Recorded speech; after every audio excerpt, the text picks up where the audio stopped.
Hello, and welcome to the Chronicles Reports. I am your host, Chronicles.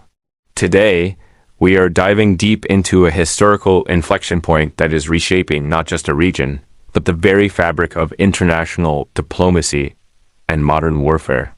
We are currently 5 days into a campaign that experts are calling the most intensive aerial operation the Middle East has seen since the 2003 invasion of Iraq. From the suppression of advanced air defenses to the unprecedented reported election of a new supreme leader under fire, the landscape of contemporary history is being rewritten in real time.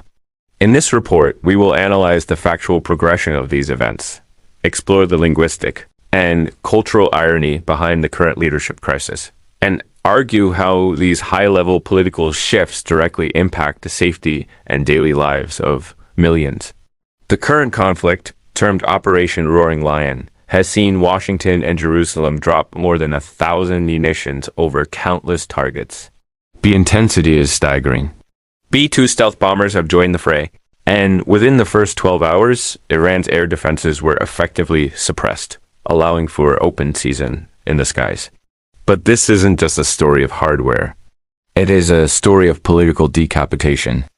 Reports confirm that the initial wave of attacks killed Iran's supreme leader, Ali Khamenei, along with a significant portion of the regime's top leadership, including the Defense Council Secretary and the Armed Forces Chief of Staff. This has left the country's command apparatus running on autopilot, with lower-ranking personnel forced to rely on pre-written instructions amidst a self-imposed internet blackout.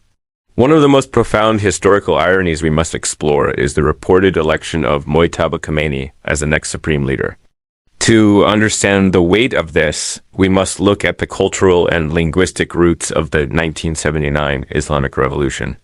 The revolution was fundamentally predicated on the rejection of a hereditary monarchy, the Pahlavi dynasty.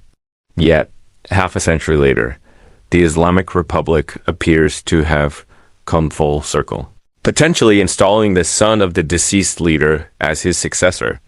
Mojtaba Khamenei, a mid-ranking cleric with no formal government office, has long served as an intermediary between the supreme leadership and the Islamic Revolutionary Guard Corps, IRGC. Analysts suggest his selection is a pragmatic move for regime survival. If the regime chooses to fight, he has the hardline connections.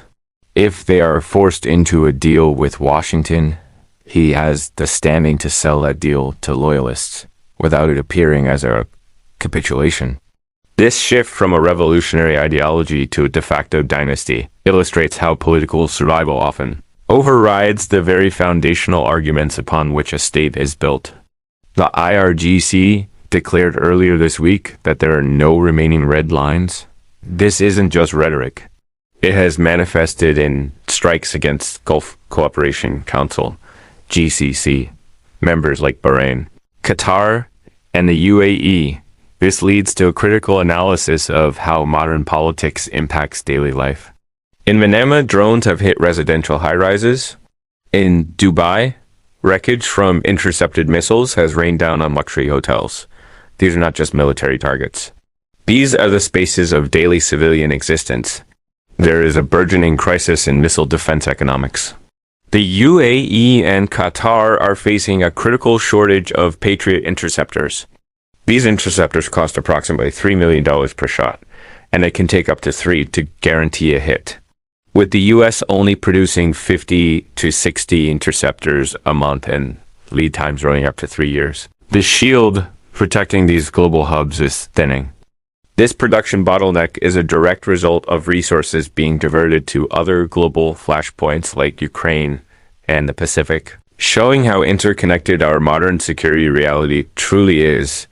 Perhaps the most dramatic shift in contemporary history is occurring in Lebanon.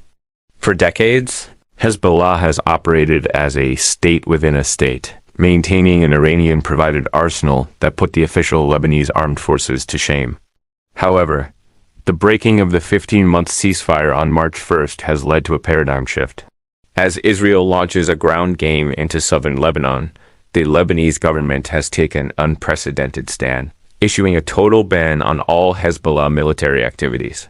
This reflects a newfound confidence or perhaps a desperate necessity to prevent the entire nation from being dragged into a terminal conflict against its will. As we conclude this report, we must analyze the broader political strategy. This campaign is a primary example of what some call the might is right approach attributed to the current U.S. administration. If Washington can manage a transition inside Iran, either through the existing framework or regime change, while simultaneously pacifying Lebanon and protecting Gulf allies, it will be a historic feat of geopolitical engineering.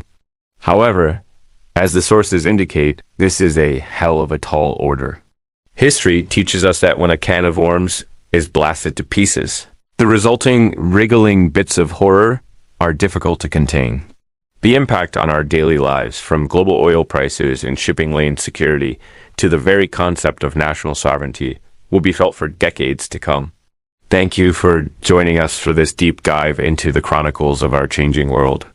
This has been an exploration of the Middle East meltdown. I am Chronicles, and this is the Chronicles Reports. Stay informed, and we will continue to bring you the stories that shape our history. Don't forget to like and subscribe for more in-depth analysis. Until next time.